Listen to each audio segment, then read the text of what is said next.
Today's constantly transforming environment is nothing like our industry has experienced in the past. When you consider the pressures facing enterprises to balance performance and conformance, it's no wonder we are seeing compromises in information security across the globe. Our regulatory and threat environment has pushed companies into survival mode, forcing them to focus on checklists that need to be met in order to stay off the front page of the newspaper. It's not surprising to see the easiest thing to throw out the window is having a tiered defense system and go into reaction mode. Notably, the Internal Institute of Auditors launched a refreshed and updated version of the 3 lines model, which turned my thinking in a new direction. Reliance on information systems and technologies have inherently high risk, and we're going to talk about the 3 lines model coming up next. This is a great way to start this whole presentation. If you take a look at this guy in the middle, he's protecting the crown jewels. He's the 3rd line of defense. If you look outside of the crown jewels, you see a moat, which might be your 1st line. You see the castle wall, which might be the 2nd line, and then, of course, the 3rd line of defense. Why do we have 3 lines of defense to begin with? Well, number 1, I think, is to protect the enterprise's ability to meet our goals and objectives. There are many drivers to having multiple lines of defense. Every organization has goals and objectives it strives to achieve in order to create value for stakeholders. Many events and circumstances threaten the successful achievement of those objectives and therefore should be considered risks. Enterprises should identify, analyze, and address these risks. Having multiple lines of defense also provides a structure that enables accountability, action, and assurance. I recently worked with a client who claimed to follow the 3 lines model, but what they were actually doing was something completely different. Although they recognized the 3 layers, their roles were completely inadequate. Operations did not recognize ownership of controls. That was risk management's job. Risks were not owned by the business units that had the most to lose or even gain. The risk management group actually owned controls that should have been owned by operations. And finally, the audit group audited with checklists as opposed to using the real risks that the enterprise faced to conduct audit planning and scoping. Don't let this be you. Having multiple layers of defense allows you to address risks at the proper levels at the enterprise. Risk is generally defined as the combination of the probability of an event and its consequence. A key consequence is that the enterprise may not meet its objectives. It is important to understand what level of risk you are addressing and have a proper set of risk scenarios in a risk register that gives you a central view of all the risks that the enterprise faces.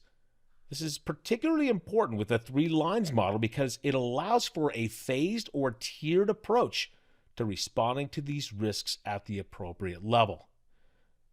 And finally, understand the knowledge, skills, and abilities to effectively protect enterprise information. It's one thing to have a system in place, but if you don't have the roles, knowledge, skills, and abilities to effectively deploy and support that system, you're wasting your time. I believe that having multiple lines of defense enables you to understand how the roles contribute to protecting the enterprise. Now, let's take a look at the 3 lines model. The 3 lines of defense model is an approach to securing and protecting enterprise information in a manner that provides levels of protection that will incrementally provide controls and activities that prevents unauthorized access, disclosure, and compromise of privileged information.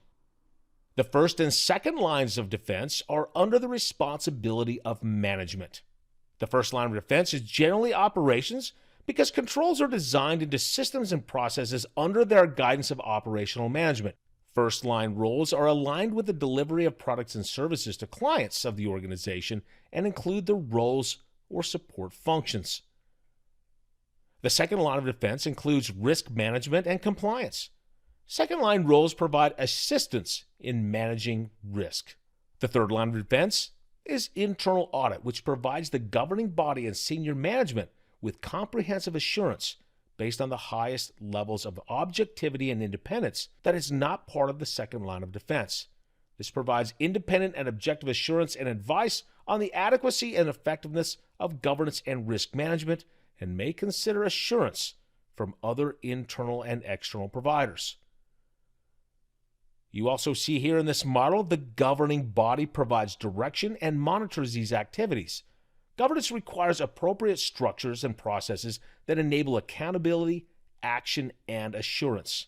All roles work collectively and contribute to the creation and protection of value when they are aligned with each other and the interests of stakeholders. Now let's take a look at these relationships. The governing body's relationship with management. One significant change I see is the incorporation of the governing body. This update now emphasizes a delineation between the governing body and management, which supports the distinction between governance and management. Although this is not necessarily a governance model, the increased focus on governance in the newly refreshed look is a huge benefit in my opinion. The relationship between management and internal audit. Management includes the first and second line roles. While first line roles are aligned with the delivery of products or services, the second line roles include monitoring, advice, guidance, testing, and reporting on risk-related matters. Audit is the third line role, and it is independent from management and is accountable to the governing body. A key aspect of internal audit is that it is separate from other functions, which enables value in its assurance and advice. This independence allows for unbiased evaluations of the results of both first and second lines of defense, which is management, and reports findings to the governing body, which is my next description. The relationship between internal audit and the governing body. This hasn't changed much, but internal audit is accountable to and often described as being the watchdog for the governing body. The governing body oversees internal audit and may require a chief audit executive and an audit committee. This enables the ability to create and approve the audit and resource plan, receiving reports on assurance, and conducting independent investigations without management's expressed approval. Finally, we have the relationship with external assurance providers. External auditors, regulators, and other external bodies are not within the organization structure, but can have a key role in the enterprise's overall governance and control structure. Consider highly regulated industries such as financial services. Regulatory bodies may design requirements intended to increase the protection levels and may conduct independent auditing to assess all three lines of defense regarding their regulatory mandates. All right, that was my quick overview of the newly updated 3 lines model. Let's move on to a couple of my top tips next. Number 1, as with all models, this should be adopted and adapted in alignment with your organizational circumstances. Organizational roles and structures are different for all organizations and are determined by management and the governing body. The challenge for most organizations is how to apply this model to their own needs and priorities. Remember, this model is not a legal requirement for most organizations, but should be modified to fit your particular needs. My second tip, functions, teams, and individuals may have responsibilities that include both first and second line roles. The first and second line roles depend on a number of factors such as size, complexity, threat landscape, and risk profile of the organization, to name a few. You may have as many reporting lines between management and the governing body as required. Direction and oversight of second line roles may be independent from first line roles to have a degree of distinction of separation. Additionally, second line roles at senior levels may also have accountability and reporting lines to the governing body. And for some organizations, there are statutory requirements for these types of arrangements. Therefore, I suggest making sure you understand what these requirements are before designing your model to fit your needs. Now, regardless of how you adopt this model, governing bodies and management should clearly identify and communicate the expectations on the activities shared among these groups in order to manage the risks and controls. My third tip, each line of defense should be supported by appropriate policies, roles, and communication channels with other lines of defense. What I mean by this is there should be a proper coordination amongst the lines of defense.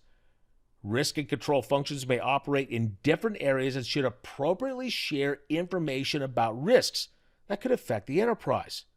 Do not compromise these. There's a reason for the separation between these three lines or perspectives.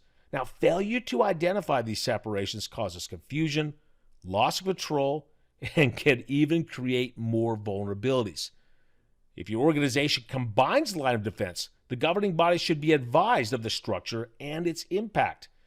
Additionally, I see many organizations that have not yet established an internal audit activity. In these cases, management or the governing body should be required to explain and disclose to their stakeholders that they have considered how adequate assurance on the effectiveness of the organization's governance, risk management, and control structure will be obtained. Ladies and gentlemen, I hope this short review on the three lines model has been helpful for you. You can keep in touch with me on Mark Thomas Online at scout.com, of course, on Twitter and LinkedIn. We'll see you on the next video, everyone.